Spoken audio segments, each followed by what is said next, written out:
جس کو قطرے آنے کی بیماری ہو یا بار بار ہوا خارج ہونے کی بیماری ہو وہ نماز کیسے پڑھے گا؟ یہ ایسا مسئلہ ہے کہ لوگ بہت خون پیتے ہیں بار بار پوچھ کے، تو یہ بہت اچھی طرح سے سمجھیں اور یہ اچھا ایک کلپ ریکارڈ ہو جائے گا تاکہ ہم آئندہ کوئی بھی یہ مسئلہ پوچھتے ہیں تو اسی کلپ کا حوالہ دوں گا میں. مسئلہ خوب اچھی طرح سمجھیں. اس بارے میں ہمارے پاس حمنہ بنت جہش رضی اللہ تعالی عنہ اور زینب بنت جہش رضی اللہ تعالی عنہ کی احادیث موجود ہیں کہ ان کو لیکوریا کی بیماری تھی، بار بار ان کو بلیڈنگ ہوتی تھی. آپ صلی اللہ علیہ وسلم نے ان کو حکم دیا کہ وہ ہر نماز کے لیے وضو کریں گی اور اسی وضو سے وہ جتنی چاہیں نمازیں پڑھیں. تو اس سے علماء نے استدلال کیا ہے کہ کسی کا وضو ٹھہرتا ہی اگر نہیں ہے کہ وہ یعنی جب بھی نماز پڑھتا ہے تو نماز کے دوران وضو ٹوٹ جاتا ہے یا نماز سے پہلے ہی ٹوٹ جاتا ہے، تو وہ یعنی ہوا خارج ہوتی ہو یا پیشاب کا قطرہ نکلتا ہو تو بار بار وضو ٹوٹ رہا ہے، تو ایسا شخص پھر معذوروں کی فہرست میں داخل ہے. معذور کا حکم یہ ہے کہ وہ ایک وضو سے اس وقت کے اندر جتنی چاہے نمازیں پڑھ لے، فرض نماز بھی، سنت بھی، نوافل بھی. جب وقت ختم ہوگا تو اس کا وضو ٹوٹ جائے گا. دوبارہ پھر جب نماز کا وقت داخل ہوگا تو وہ نئے سرے سے نیا وضو کریں. تو جو بیماری ان کو لاحق ہوئی ہے اس بیماری کی وجہ سے وضو نہیں ٹوٹے گا. جیسے کسی کو پیشاب کے قطروں کا مرض ہے تو ایسا معذور کا پھر پیشاب کا قطرہ نکل گیا تو وضو نہیں ٹوٹے گا.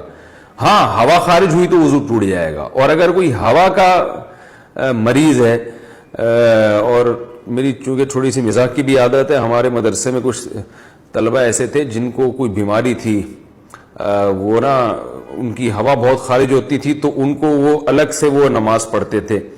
تو ہم نے مذاق میں ان کا نام رکھا ہوا تھا کہ یہ پاک فضائیہ انہوں نے جوائن کر لی ہے، ٹھیک ہے نا. تو جو بھی اس قسم کے معذور تھے نا، ہم ان کو یہی ایک وہ تانا دیا کرتے، تانا تو نہیں، ایک مزاح کرتے تھے کہ آپ جماعت سے نماز نہیں پڑھ رہے، آپ الگ نماز پڑھ رہے ہو تو خیریت. تو کہتا تھا یار میں بھی پاک فضائیہ میں آ گیا ہوں.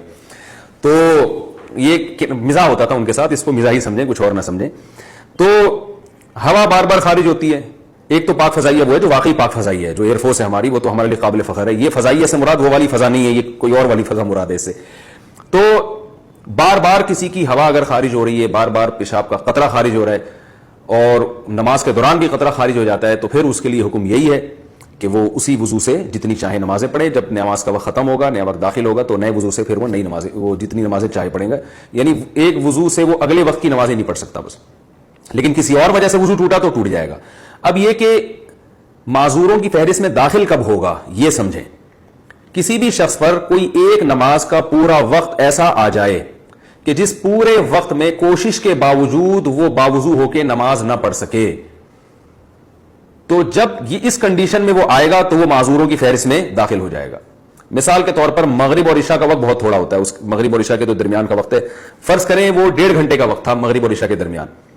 اب اس شخص نے وضو کیا اطمینان سے، وضو کے بعد اس نے کھڑے ہو کر نیت باندھی مغرب کی نماز کی، لیکن اس سلام پھیرنے سے پہلے اسے پیشاب کا قطرہ خارج ہو گیا.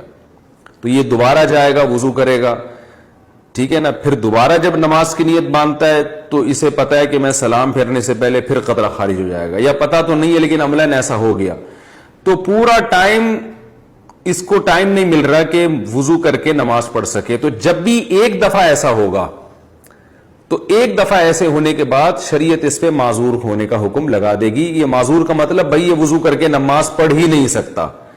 تو جب ایک دفعہ معذوروں کی فہرست میں داخل ہو گیا تو اب ہر نماز میں یہ ضروری نہیں ہے کہ پورا ٹائم اسے یہ قطرہ آتا رہے، کیونکہ یہ تو بڑا حرج ہو جائے گا نا، پورا ٹائم کون چیک کرتا رہے گا.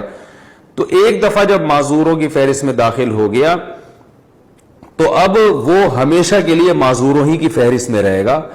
اب اس معذوروں کی فہرست سے نکلے گا اس وقت جب پورا ٹائم نماز کا گزر جائے اور ایک دفعہ بھی قطرہ خارج نہ ہو. یعنی آپ یوں سمجھ لیں کہ مغرب سے عشاء کے دوران اس نے تجربہ کر کے دیکھا کہ بھئی میں پورا ٹائم گزرتا ہے نماز نہیں پڑھ پاتا میں، اور وہ قطرہ خارج ہو جاتا ہے، تو یہ نوٹ کر لے کہ بھئی میں معذوروں کی فہرست میں داخل ہو گیا. اب عشاء کی نماز کا جب وقت داخل ہوگا تو یہ ایک دفعہ وضو کرے. اب فجر تک اس کا وضو باقی رہے گا. کسی اور وجہ سے ٹوٹ گیا تو الگ بات ہے، سونے سے ٹوٹ گیا یا ہوا خارج ہو گئی تو الگ بات ہے، لیکن اس کو جو معذوری ہے نا قطرہ نکلنے کی، اس قطرہ نکلنے سے اس کا وضو نہیں ٹوٹے گا. تو اب یہ نہیں کہ اب یہ عشاء سے لے کے فجر تک چیک کرتا رہے کہ ہر تھوڑی دیر میں نکل رہا ہے قطرہ، نہ ایک دفعہ تو چیک کرنا پڑے گا اس کو کہ پوری نماز کے ٹائم میں قطرہ نکلتا رہتا ہے، لیکن جب ایک دفعہ یہ اس فہرست میں داخل ہو گیا تو اب پوری نماز کے ٹائم میں ایک دفعہ بھی اس کو پیشاب کا قطرہ آ گیا تو یہ معذور ہی رہے گا. یعنی معذور کی فہرست میں داخل ہونا تو مشکل ہے، داخل رہنا مشکل نہیں ہے. یہ خوب اچھی طرح سمجھیں، جب داخل ہو گیا تو اب داخل ہی رہے گا. اب یہ صحت مند لوگوں کے حکم میں اس وقت آئے گا جب پوری نماز کا ٹائم گزر جائے اور ایک دفعہ بھی اسے قطرہ خارج نہ ہو تو ہم کہیں گے اب یہ ٹھیک ہو گیا ہے، کیونکہ پوری نماز کے ٹائم میں ایک دفعہ بھی قطرہ خارج نہیں ہوا. تو جب ٹھیک ہو جائے گا پھر یہ عام لوگوں کے حکم میں آ جائے گا کہ جیسے عام لوگ پراپر طریقے سے وضو کرتے ہیں اور قطرہ خارج ہونے سے ان کا وضو ٹوٹتا ہے تو اس کا بھی وضو ٹوٹ جائے گا. امید ہے انشاءاللہ سمجھ میں آ گیا ہوگا یہ مسئلہ.